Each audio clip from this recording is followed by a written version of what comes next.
Jimmy Moody, one of London's most notorious gangsters, was a name that struck fear into the hearts of many.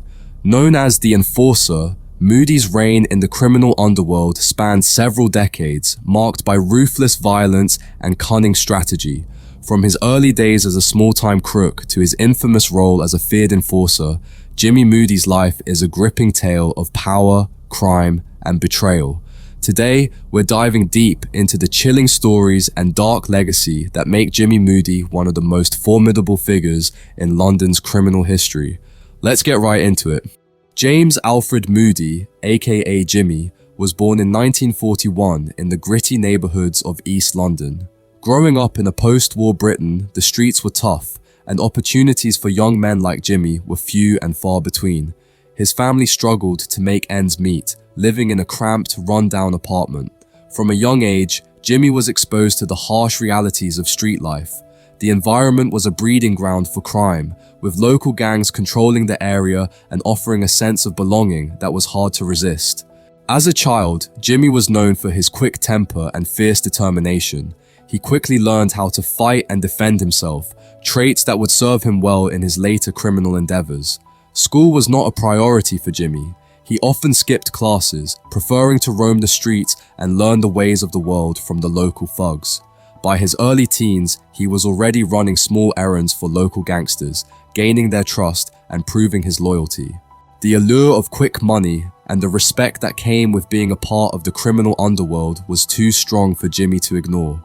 He started with petty crimes, such as pickpocketing and burglary, but it wasn't long before he sought out bigger and more dangerous opportunities. The turning point came when he was introduced to the Richardson Gang, one of the most feared criminal organizations in London. Joining the Richardson Gang was Jimmy's first step into the big leagues. Under the tutelage of the Richardson brothers, Charlie and Eddie, Jimmy honed his skills and learned the brutal tactics that would define his career. The gang was involved in various illegal activities, from extortion and loan sharking to armed robbery and murder. Jimmy quickly rose through the ranks, his reputation for ruthlessness and efficiency earning him a place as one of the gang's most trusted enforcers. Now, as Jimmy became more associated with the gang, his rise in the criminal underworld was swift and marked by a series of violent and audacious acts. The Richardson brothers saw potential in Jimmy's aggressive nature and strategic way of thinking. They began to rely on him for their most critical and dangerous tasks. Jimmy thrived in this environment where brutality and loyalty were the currencies of power. So get this, by the time the early 60s rolled around, Jimmy was a real big shot in the gang. You know the type, right? He was into all sorts of nasty business, armed robberies, shaking people down for money, that kind of thing. And let me tell you, he had a way of scaring folks so bad, they wouldn't dare breathe a word to the cops. I mean, this guy could make people shake in their boots just by looking at them. No wonder they started calling him the Enforcer. One of the pivotal moments in Jimmy's rise was his involvement in the infamous torture trial of 1967. The Richardson Gang was known for using extreme violence to maintain control and discipline within their ranks. During the trial, horrific details emerged about how the gang tortured those who crossed them. Jimmy's role in these activities was significant, though he managed to avoid the same level of scrutiny and punishment that befell some of his associates. The trial exposed the gang's operations to the public, but it also cemented Jimmy's reputation as a fearsome figure not to be trifled with. After the trial, the Richardson Gang's influence wasn't as strong and feared as before, but Jimmy's criminal career as an enforcer and gangster was far from over. He adapted quickly, aligning himself with other powerful criminal entities in London. His ability to navigate the shifting alliances and turf wars of the UK gang underworld was remarkable. He was involved in high-stakes heists, drug trafficking, and even orchestrating complex fraud schemes. One of his most daring exploits was the role he played in the Great Train robbery of 1963. While not one of the principal architects, Jimmy's connections and strategic input were invaluable.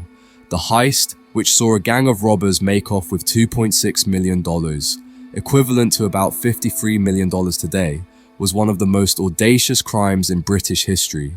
Jimmy's involvement in such high-profile crimes only enhanced his stature in the criminal community. By the 1970s, Jimmy had become a legend in the underworld. His network of contacts and his reputation for getting things done, no matter how brutal, meant that he was never short of opportunities. He continued to enforce and expand his influence, working with various gangs and maintaining a tight grip on his operations. Jimmy Moody's reputation as the enforcer was well earned and became synonymous with his name in the criminal underworld.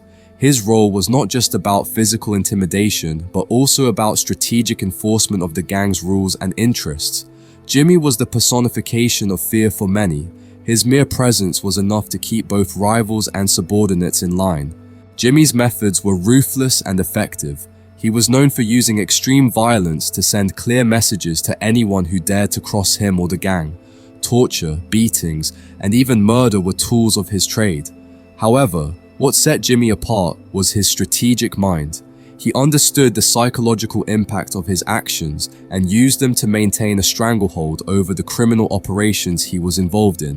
One of Jimmy's most infamous acts as an enforcer was his involvement in the torture and murder of Frank the Mad Axeman Mitchell. Mitchell was a notorious criminal who had escaped from prison and was hiding out with the Kray twins. When Mitchell became a liability, the Krays turned to Jimmy Moody to take care of the problem. Jimmy orchestrated the kidnapping, torture, and eventual murder of Mitchell, ensuring that the message was clear: betrayal and disobedience would not be tolerated. Jimmy's strategic enforcement extended to his dealings with law enforcement as well. He had an uncanny ability to evade capture, often through intimidation or bribery. Police officers who tried to investigate his activities would find themselves threatened, their families at risk, or offered large sums of money to turn a blind eye. Jimmy's influence reached into the very institutions meant to uphold the law, further cementing his untouchable status. Jimmy was involved in a lot of famous crimes that showed how bold he was. He planned everything very carefully. These crimes made him very well known and showed that he was really good at making complicated plans and carrying them out perfectly. One of the most significant heists Jimmy was involved in was the Great Train Robbery of 1963, as we mentioned before. Although not the mastermind behind the operation, Jimmy's strategic input and connections were crucial. The robbery, which saw a gang of robbers intercept a Royal Mail train and make off with $2.6 million, was a crime of unprecedented scale and ambition. The meticulous planning, from tampering with the railway signals to timing the heist perfectly, bore the hallmarks of Jimmy's influence. The heist's success made headlines around the world and became a defining moment in British criminal history. Another notable crime was the 1971 Baker Street robbery. Jimmy and his associates tunneled into the vault of a Lloyd's Bank branch, making off with millions in cash and valuables. The audacity of digging a tunnel from a nearby shop and breaching the vault without being detected highlighted Jimmy's expertise in high-risk, high-reward operations. The Baker Street robbery was notable not just for the amount stolen, but for the sheer ingenuity and boldness of the plan. Jimmy's involvement in the kidnapping and murder of Frank the Mad Axeman Mitchell further cemented his fearsome reputation. Mitchell, a dangerous criminal with ties to the Kray twins, became a liability after escaping from Dartmoor prison. The Krays enlisted Jimmy to handle the situation. He orchestrated Mitchell's abduction and ensured that his brutal murder sent a clear message to anyone considering crossing the Krays or Jimmy himself. This act of ruthlessness underscored Jimmy's role as a key enforcer in the London underworld. Throughout the 1970s and 1980s, Jimmy continued to expand his operations, getting involved in drug trafficking, arms dealing, and large-scale fraud. His adaptability and willingness to embrace new criminal opportunities kept him at the forefront of the underworld. One particularly daring scheme involved smuggling large quantities of narcotics into the country, using his connections to bypass customs and distribute the drugs efficiently across London. Jimmy's criminal activities were not limited to the UK. He expanded his reach internationally, forging alliances with other criminal organizations in Europe and beyond.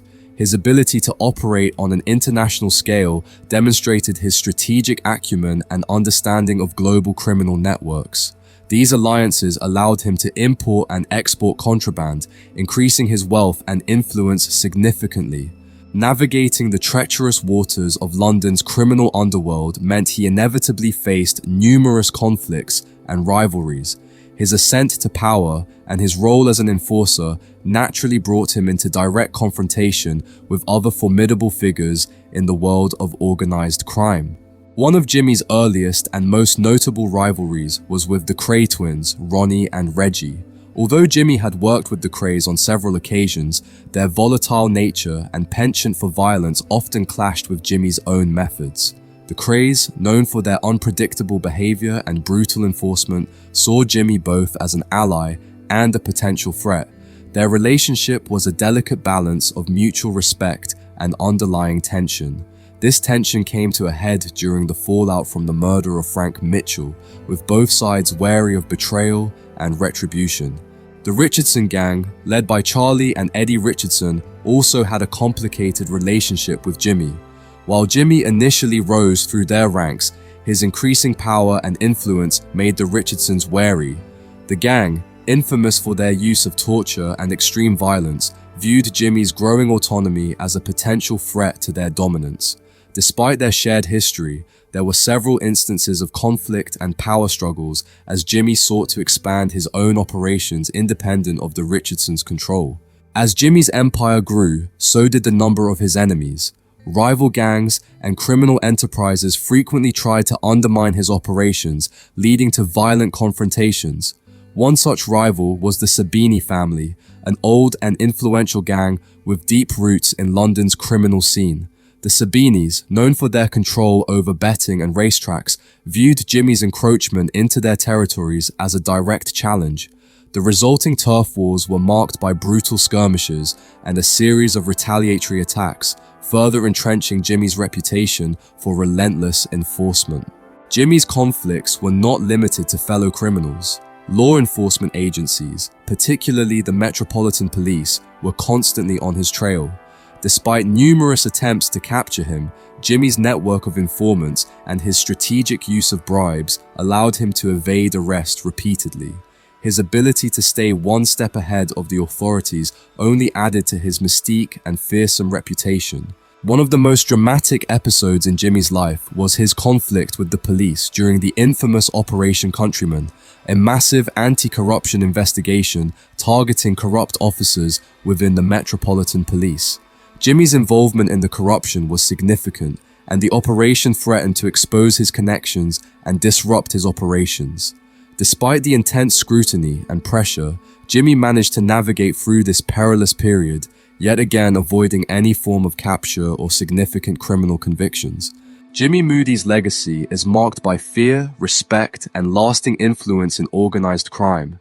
Even after his imprisonment, his name continued to echo within the underworld, turning his exploits into legends.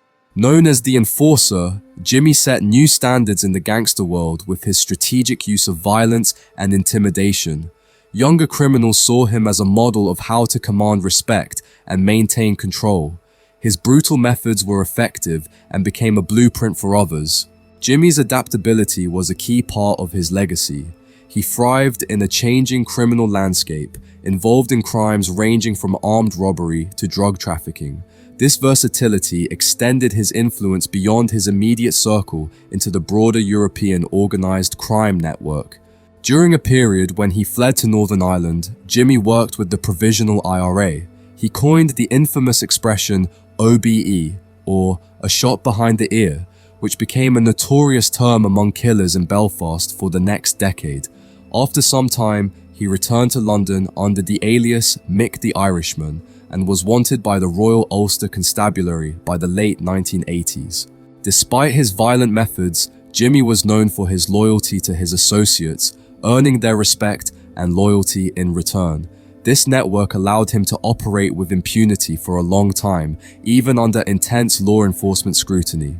Jimmy was shot and killed on June 1, 1993 by an unknown killer described as a man in his 40s wearing a leather jacket.